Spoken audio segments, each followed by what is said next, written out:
AP Chapter 2, the Constitution. You will have to know this information kind of backwards and forwards in order to be able to apply the knowledge that you've learned from the Constitution to the actual questions on the AP exam. So you need to, this is like your meat and bones of everything, you need to really kind of know this in order to move on. You have questions that you need to answer, so please answer them and write them down or type them so that we can discuss them in class tomorrow. So what is the Declaration of Independence and why was it written? Who or what influenced the ideas in the Declaration, and why did the colonists believe that their rights had been violated by the king? Did the American Revolution drastically alter the colonists' way of thinking? In other words, was it a great social upheaval, or was it something a bit different? And then why was the revolution a success? Because, of course, indeed it was a success, so you need to tell me then why. Okay, the first Constitution of the United States was actually not the Constitution that you have read and annotated. It was something a bit different. It was called the Articles of Confederation, adopted by Congress in 1777 and enacted near the end of the Revolution in 1781. The Revolution actually ended in 1783. And it created what they called a League of Friendship and Perpetual Union, which meant that the states would be loosely combined together. They would be representative of one kind of entity or union. They would stand together, act together. However, each state kind of held on to their own powers. It created a unicameral national legislature. If you don't know what unicameral means, please, by all means, look it up. So you need to tell me what were the powers of this legislature, this Congress. Was there a president? Were there national courts or a national court? And where did most of the power reside and why? Okay, some of that I believe might be cut off of the slide portion of this, but it's actually on the keynote that you can look at and answer the questions as you go. Okay, the Articles of Confederation actually created some problems. And dealing with this Shays Rebellion is part of the problem that people had with the Articles. So at first, state legislatures are dominated by the wealthy. This was before the Revolution. So you're talking about wealthy landowners or merchants, professionals like lawyers. They're the ones who are the members of the state legislatures, the ones making the laws.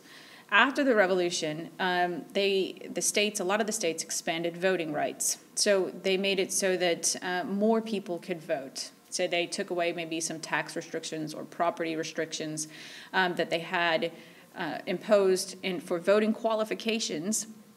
And so a lot more people could then vote. And so thus the balance of power starts to shift a bit. And you get more like middle-class people going into the state legislatures. Just after the Revolution, America also experienced a sort of depression, a post-war depression. A lot of small farmers were in debt. And so now the members of the state legislatures were, farmers or middle-class people, and they sympathized with the fact that these small farmers were about to lose their money and their land because they owed so much to the large landowners or the wealthy people. And so a lot of states passed laws that said, okay, we're going to print some paper money, we're going to give it to you, and it's going to be almost near worthless, but we're going to make the wealthy people, the people you owe the money to, we're going to force them to take it as payment. All right, one state didn't do this, and this is where you get Shays Rebellion. An actual captain in the American Revolutionary Army was upset that his farm was going to be taken away by the wealthy people in his state, and so he launched a rebellion against them, and they basically attacked courthouses and things to prevent the judges from issuing orders to say, give back your land, or give up your land because of debt.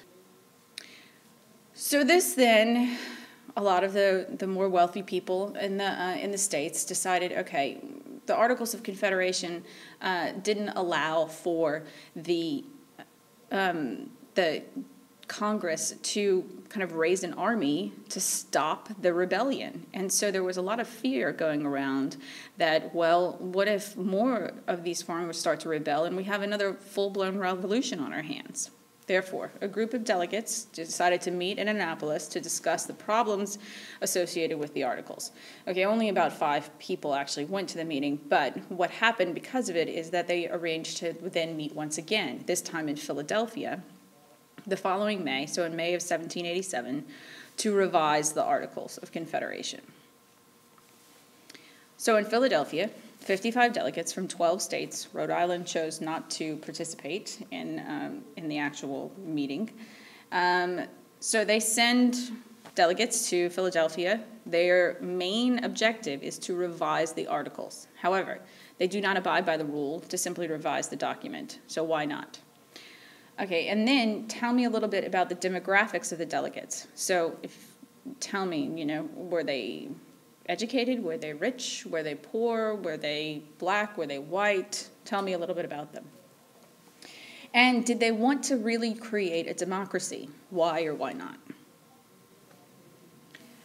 Okay, while they didn't agree on everything, they did agree on a few things. The first is human nature, okay? Did they agree with Hobbes's vision of the human race? You have to tell me that. Now, first, you have to know what Hobbes's vision of the human race is. So this is probably a good point to kind of stop and read that article, that primary source material on Hobbes that's on Edmodo, and it's an excerpt from the Leviathan. Benjamin Franklin, also said, there are 2 passions which have a powerful influence on the affairs of men, the love of power and the love of money. So therefore, what do you think, all these framers of the Constitution, what did they think about human nature? And, all right. James Madison, who is probably one of the most influential framers, or founding fathers, you could say, of the Constitution, was extremely wary of factions. He considered them to be the source of political conflict. And you will read in Federalist number 10 how Madison defines factions. So here's another basically stopping point we will read the Madison on factions in Federalist number 10 so that you can figure out what exactly he means by factions. However, he did fear what he called a tyranny of the majority. So he feared that if you let people rule the government or run the government, then will the majority of the people be able to make an educated, enlightened decision about things? So what type of government should be created to make sure it remains out of the hands of factions? And this is essential to how our government is formed today and why it was formed the way it was. Okay, so the influences on the founding fathers, so the framers of the Constitution, were certainly knowledgeable about all of these different, political treatises and things that were written prior to coming together to form this Constitution. So you have influences from antiquity, meaning from the ancient Greeks and ancient Romans. You have the Magna Carta, which was an English document that put the limits on the power of the king. Parliament, once again, English Parliament, so the growing power of Parliament to make laws in England. The Mayflower Compact, which is what the colonists came over and on the Mayflower and they signed this compact that was supposed to be like the very beginnings of their colonial governments. You have colonial charters, so issued once again by Great Britain to the colonies, and there were a variety of different types of charters, but they outlined what kind of rights and responsibilities those colonies would have. The Petition of Rights, which basically gave the English commoners the same rights as the nobles had in the Magna Carta.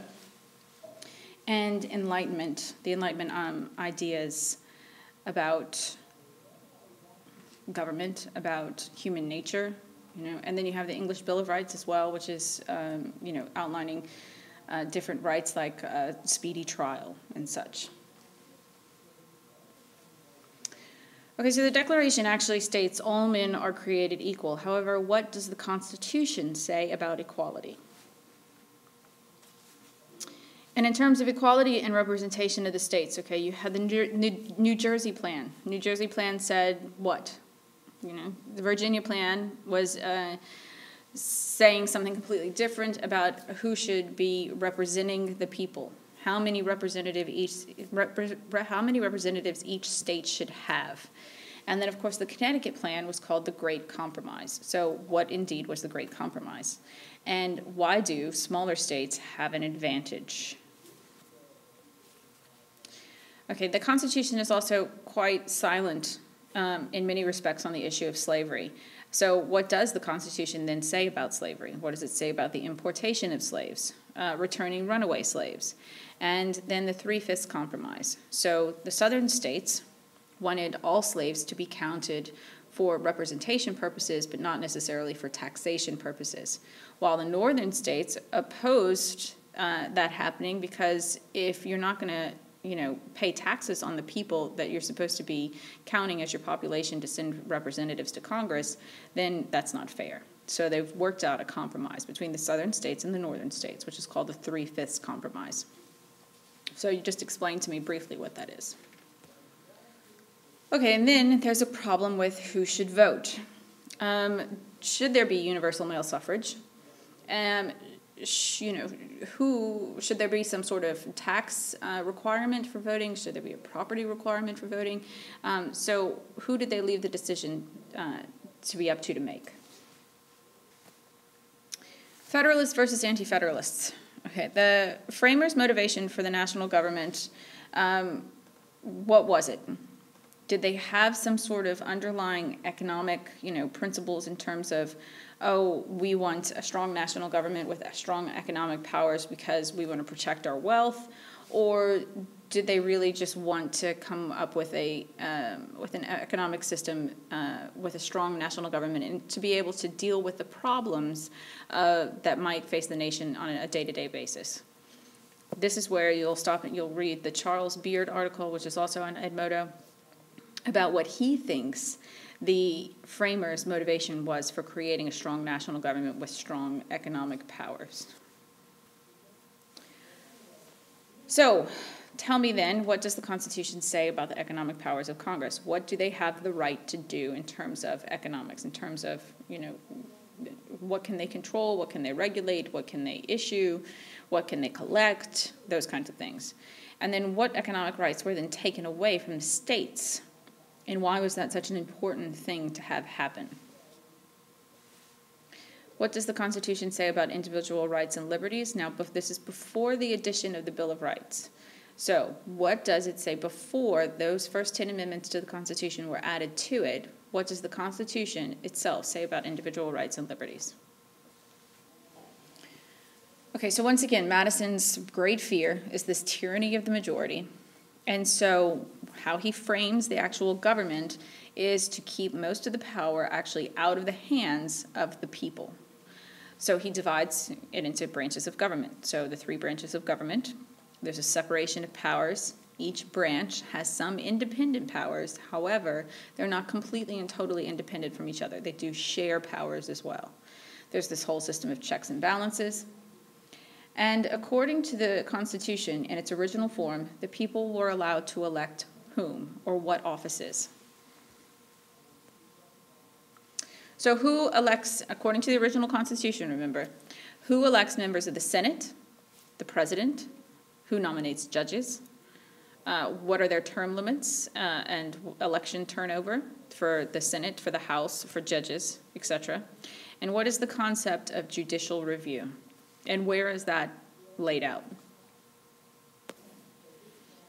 Okay, this is your system of checks and balances. You can see that each branch is kind of independent of each other. However, they also have the shared powers and they check each other.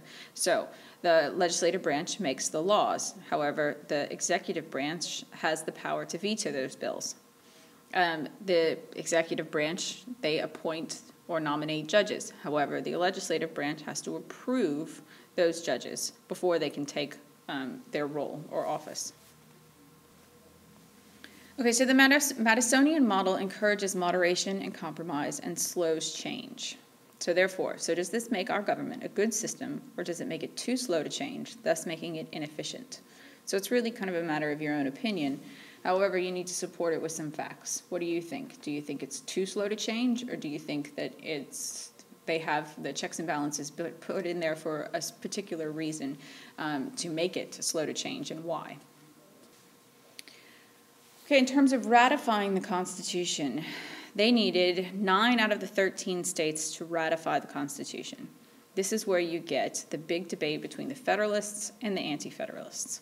So you tell me what were the big difference between these two groups regarding the Constitution, and then tell me what was the compromise.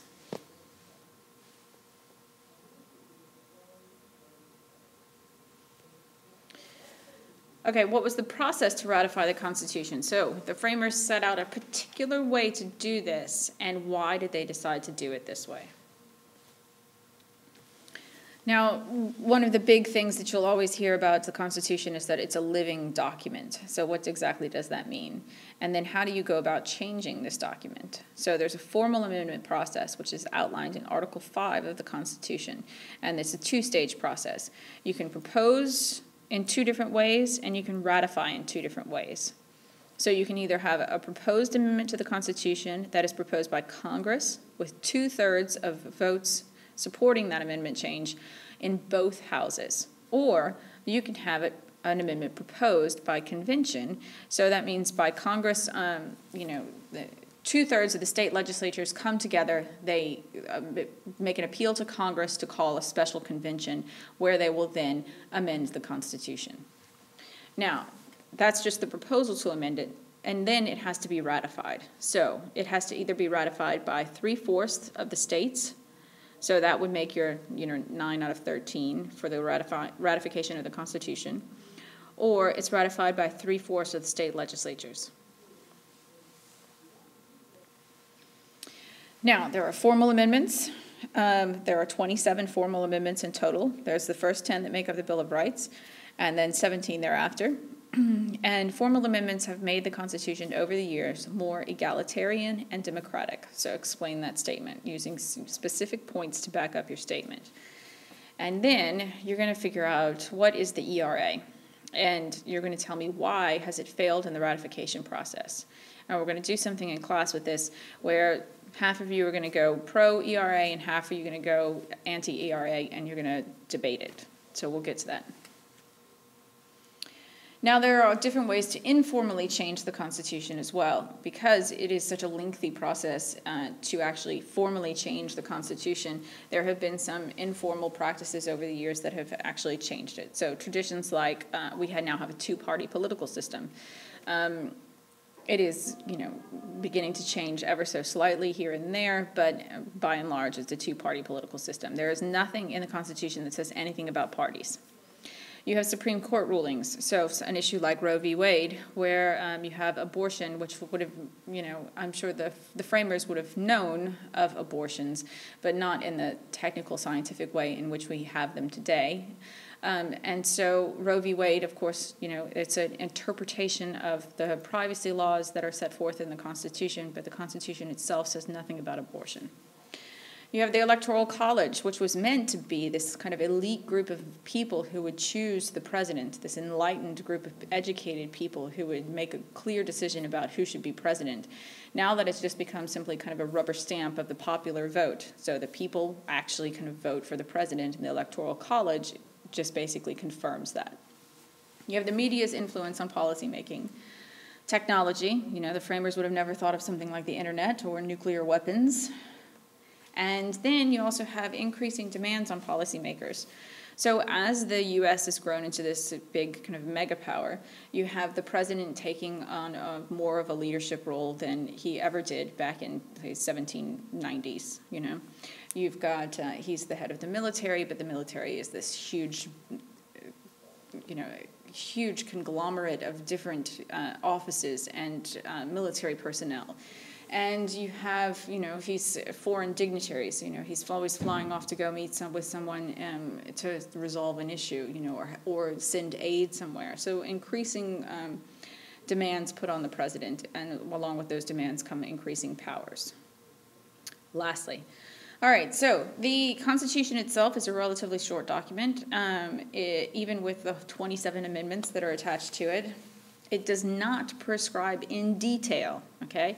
The Constitution, of course, does list and detail the structure and the functioning of the government, but it is not so detailed that it's not able to be interpreted in different ways. So amendments have made the Constitution more democratic, once again. So you have, see, the 15th, 17th, 19th, 23rd, 24th, and 26th amendments. There are certain amendments that come up way more often than others on the AP exam. I would certainly know things about voting rights and how the Constitution has been made more democratic by these amendments, because that always seems to be a good free response type question.